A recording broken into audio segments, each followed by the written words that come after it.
Mais uma vez a todos que estão aqui, peço que os irmãos fiquem mesmo de olhos abertos, em sentido de oração, e peço a Deus que Deus fale o coração de vocês nessa noite, neste momento.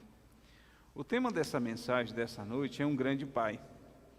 E talvez você vai dizer, mas pastor, o senhor vai pregar nesse texto de Lucas, de novo, capítulo 15? Há uns 2 domingos eu tenho pregado falando sobre o filho pródigo. Mas eu não quero falar do filho, não. Eu quero falar do pai. Deste um grande pai, este grande pai que intercedia, que buscava o melhor.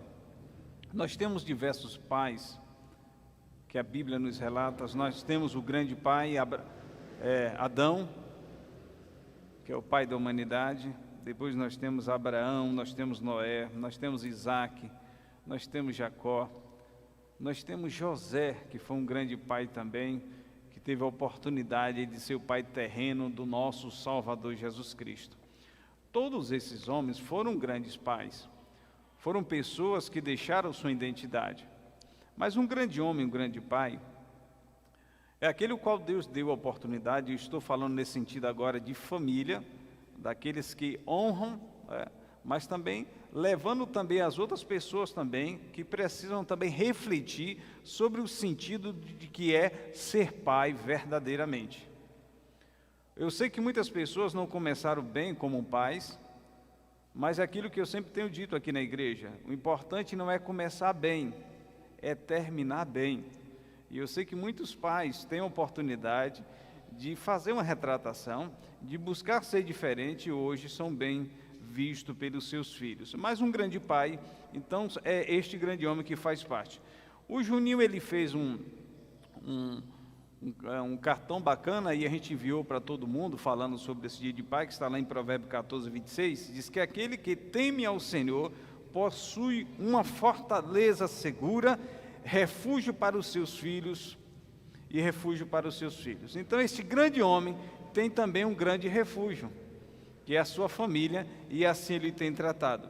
Mas o que eu quero, nesta noite, com vocês discutir, é sobre o exemplo deste grande homem. E o texto qual eu quero me basear sobre esta mensagem desta noite é Lucas capítulo 15, versículo 11 a 22. Como é um texto bem conhecido, um texto que todos aqui já conhecem a história do filho pródigo, mas eu creio que em diversas mensagens que eu já ouvi pregar e já preguei, a maioria absoluta das pessoas só abordam a vida do filho pródigo, do filho rebelde que pegou tudo que tinha e foi viver do seu jeito. As atitudes, então, os erros do filho pródigo, e a atitude positiva também dele quando ele retorna. Mas eu quero então abordar nesta noite falando sobre este grande homem, este pai, o pai do filho pródigo. Meus amados irmãos, no capítulo 15 de Lucas, versículo 11 e versículo 12, diz: E disse, um certo homem tinha 2 filhos, quer dizer, um certo homem tinha 2 filhos, e o mais moço dele disse ao pai: Pai, dá-me parte da fazenda que me pertence, e ele repartiu por ele a fazenda. Vamos orar, vamos falar com Deus. Santo e eterno Deus, grandioso Pai que estás nos céus, continua, Senhor, a falar comigo, continua a falar com os teus filhos que estão aqui e nos seus lares. Continua a nos ensinar, Senhor, com a tua palavra, porque tu és o nosso Pai, o nosso Senhor absoluto, um Pai tão amoroso que deu o seu único filho para morrer na cruz, para nos salvar. Pai, muito obrigado por tudo, eu te agradeço e eu te louvo no nome de Jesus Cristo. Amém. Devemos também lembrar que este grande Pai é o nosso Deus. E esse Pai todo-poderoso deu o seu único filho para morrer na cruz para te salvar. Todo ano, quando é dia dos pais, eu lembro muito bem do meu pai, seu Hermílio Pedro. Um homem que nasceu na zona rural, viveu toda a vida quase na zona rural, um pai amoroso. E quando a gente fala de um grande homem, no meu curto período de vida, nesses 43 anos de idade, eu já ouvi muitos homens e mulheres falando: eu tive um grande pai. Conversando com a irmã Alessandra, ela sempre fala do pai dela. Conversando com a irmã Esté, ela sempre fala com carinho, com apreço do irmão Edivar. E assim todos fala desse grande homem. Mas não tem um pai tão amoroso do que o nosso pai que está nos céus. Porque o nosso pai terreno, ele se preocupou, e nós vamos observar agora como é que um pai terreno se preocupa, então. Com os exemplos que os pais terrenos dão. Mas o nosso pai eterno, ele se preocupou não somente aqui, mas na eternidade. Então ele dá o seu único filho para morrer. E é nisso aí que os pais terrenos, como o seu Edivar e o irmão Ercílio, se preocuparam aqui na terra. Eu lembro que o irmão Ercílio, ele não falava, mas ele orava aqui e cantava que todo mundo entendia. Então a mensagem do nosso Pai eterno é uma mensagem global que todo mundo tem a compreensão e entender. Mas nesta noite eu quero abordar com você 3 exemplos de um pai que tem o seu refúgio no Senhor. O primeiro exemplo de um pai que tem o seu refúgio no Senhor, e aí nós iremos abordar daqueles pais que tiveram oportunidade em conhecer Cristo, e aqueles pais também que não tiveram oportunidade de conhecer Cristo, mas hoje você conhece a Cristo como Salvador e pode fazer diferente. Eu lembro do meu pai, quando o meu avô Vitor não conhecia Cristo, e ele, vendo os exemplos que às vezes não era coerente com o que ele pensava, ele dizia: quando eu tiver a minha família, quando eu tiver o meu refúgio, eu irei fazer diferente. Meu pai era aquele homem que nunca, eu lembro os caçulas, que é eu e o Saulo, nós nunca apanhamos do nosso pai. Em compensação, quando ele olhava, era a mesma coisa, era pior do que se ele realmente nos corrigisse com amor. E ele trazia, e a gente sabia que ele estava fazendo aquilo com amor e com dedicação, para que realmente eu e os meus irmãos andassem da forma correta. 3 exemplos então de um pai que tem o seu refúgio no Senhor. O primeiro exemplo, que nós observamos aqui, o que a Bíblia nos diz em Lucas 15, capítulo 15, versículo 11 em diante, que este grande pai, ele deixa seu filho ir. Mas você vai se perguntar e dizer assim: mas pastor, que pai é esse que deixa seu filho ir? Lembra que o nosso Deus, quando fez Adão e Eva, claro que é no sentido de família, do refúgio, ele diz: deixará o homem, pai e mãe, unir-se-á, tornar-se uma só carne. O nosso Pai Celestial, desde o começo, Ele quis que nós aprendêssemos. Aqui este grande homem, o pai do filho pródigo, deixa seu filho ir. Ele chega com toda a sua razão, com todo o seu entendimento, e fala: pai, dá-me parte da herança, eu quero viver minha vida. E o pai disse o quê? Com o coração quebrado, mas ele deixa o filho ir, e é tanto que ele vai embora. Mas quando este grande pai deixa o filho ir, o primeiro exemplo que ele deixa ir, ele passa 3 legados para o seu filho. E é nisso aí que a gente tem que se lembrar quando os nossos filhos forem embora, porque nós não criamos nossos filhos para nós mesmos, nós criamos nossos filhos para enfrentar o mundo, agora enfrentar de uma forma diferente. A primeira, que este filho foi para o mundo preparado. Ele foi na desobediência, e sabemos que a desobediência vai gerar o fruto de pecado e morte. Mas quando ele perde tudo, ele foi trabalhar. Quantos pais deixam os filhos irem embora, sabendo que talvez eles vão errar? Mas quando eles errarem, eles vão estar o quê? Preparados.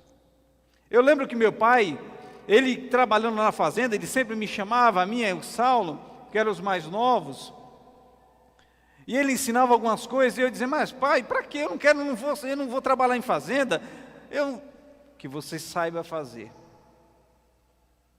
O pai deixa o filho ir, mas deixa também o filho preparado. Segundo, ele dá recursos.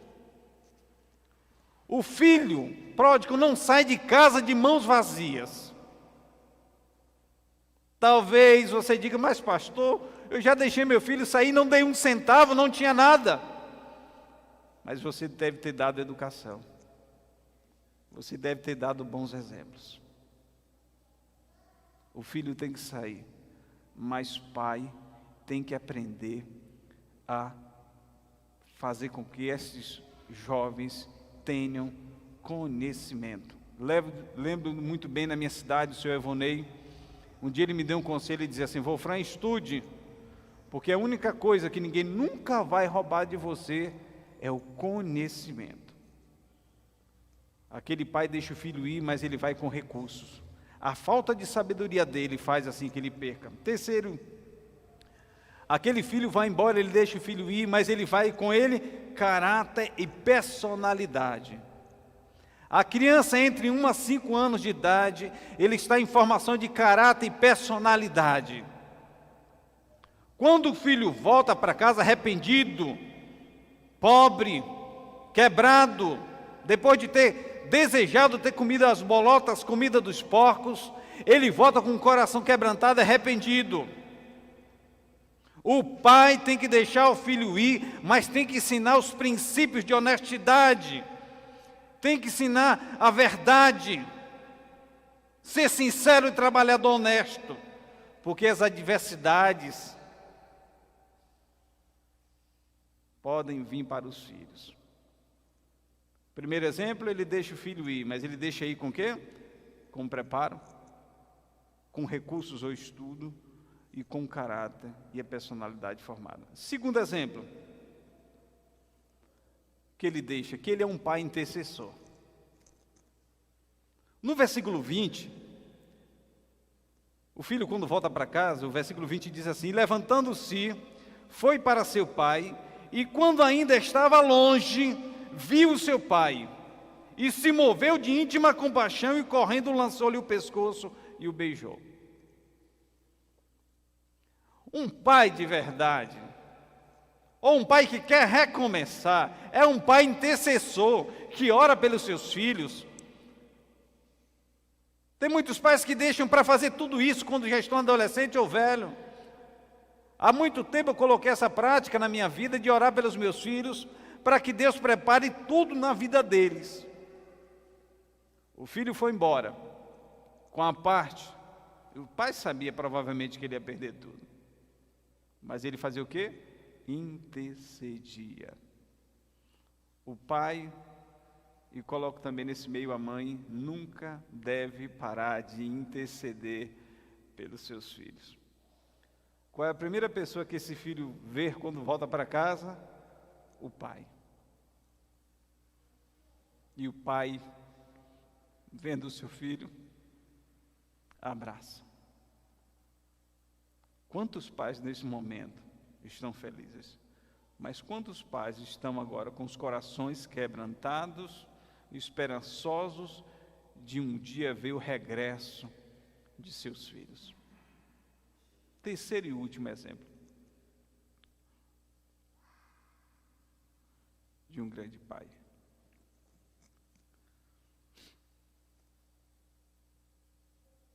Terceiro e último exemplo, que o pai, ele tem que ser perdoador. Primeiro exemplo, ele deixa o filho ir, claro que com preparo, recurso e caráter. Segundo exemplo, ele é um pai intercessor. Terceiro e último exemplo, um pai perdoador. Versículo 22 diz: mas o pai disse aos seus servos: trazei-o depressa a melhor roupa e vestilho, e põe-lhe um anel na mão e sandália nos pés. Quantos filhos que estão aqui nesta noite, ou que estão em casa neste momento, já erraram com seus pais? Hoje nós somos pais. Hoje nós somos pais de famílias. Nós nos alegramos pelo nosso dia. Mas quantas vezes nós não fomos falhos com os nossos pais? Mas um pai de verdade é aquele que sempre olha para o filho dizendo: Deus, lembra o texto lá de Lucas, que diz, Jesus disse assim: Pai, perdoa-lhes porque não sabem o que fazem. O que é que Jesus Cristo, nosso Salvador, diz? Pai, perdoa porque não sabe o que fazem. O pai que perdoa é aquele pai que sempre tem no coração de assim, meu filho fez na ignorância, mas ele está arrependido e mudou. É por isso que sempre o pai tem a esperança de ver o seu filho diferente. Um verdadeiro pai, então, tem a certeza no coração. Lucas 23, 34. O pai é aquele que sempre tem a certeza no coração que o filho vai voltar de uma forma diferente. Um verdadeiro pai é este que tem essas qualidades. É um dia festivo, mas é um dia de refletir para os pais que começaram bem e para os pais que querem terminar bem. Ser pai é uma dádiva dada pelo nosso Deus, mas nós não devemos de maneira nenhuma se esquecer do exemplo maior do nosso Pai que está no céu. Aprenda, pai, ter um coração quebrantado, um coração perdoador, para que realmente os seus filhos vejam em você um grande pai. Para encerrar, eu, na minha adolescência, todos os filhos, e às vezes tem filho que parece que não erra, né? A forma de evangelismo, geralmente nós pegamos os 10 mandamentos, né? E nós começamos a perguntar de uma forma, como Cristo ali ensina no Sermão do Monte, e a gente começa a evangelizar pessoas e dizer assim, olha, não terás outro Deus diante de mim. E a pessoa começa a dizer assim, não, eu já errei, né? Eu já errei. E tem muitos filhos que, infelizmente, em vez de no dia de hoje, dar um abraço no pai e dizer assim, pai, pequei contra o Senhor, ainda prefere dar um presente, se esquecer que são espelhos sem palavras. Até hoje eu guardo as recordações, os irmãos sabem quando eu prego, eu cito o exemplo do meu pai. Já me perguntaram até se seu Hermílio era pastor. Mas eu lembro que eu já fui cabeça dura, eu lembro as vezes que eu fui falho com meu pai. Mas eu lembro em todas as vezes que ele me olhava com olhar de pai, um grande pai, um grande pai. E hoje eu tenho a alegria de ser espelho para os meus filhos. Podem até errar, mas o exemplo eles têm em casa de um pai que procura seguir o Evangelho. Aqui nós temos alguns pais da nossa igreja, muitos pais. Já conversei com alguns filhos e muitos se alegram no exemplo dos seus pais. Eu sei também que tem umas mães, né, irmã Lúcia, que são pais também, que dão o melhor para os seus filhos. Eu convido a todos a se colocarem em pé neste momento. Vamos agradecer ao nosso Deus. Neste momento, eu convido a todos neste momento. Em seguida, a irmã Jaqueline e a irmã Alessandra Pereira, que irão ajudar a celebrar a ceia do nosso Deus. Eu convido aqui o irmão Lucas. Lucas, por gentileza, faça uma oração aqui, Lucas. O irmão Lucas agora nesse momento, que é pai do Miguel, que não está aqui hoje. Esse rapazão que é um exemplo também, maravilhoso também para o Miguel. Lucas, esse grande pai também vai orar nesse momento. Senhor, obrigado pela Tua palavra que foi ministrada aos nossos corações essa noite. Agradecemos por ter a oportunidade de ter pais, mentores espirituais aqui na terra. Obrigado pelo Senhor ter falado aos nossos corações. Obrigado por ter a oportunidade de ter o Senhor como Pai em nossas vidas. Agradecemos imensamente, Pai, o Seu amor, o Seu carinho. Que o Senhor continue nos ajudando a prosseguir da melhor forma. O Senhor nos ensine a reconhecer as nossas falhas, as nossas dificuldades, assim como foi ministrado aos nossos corações, Pai. Continua falando conosco, Pai, neste momento de ceia, onde vamos lembrar daquilo que o Senhor fez por nós na cruz, no nome de Jesus.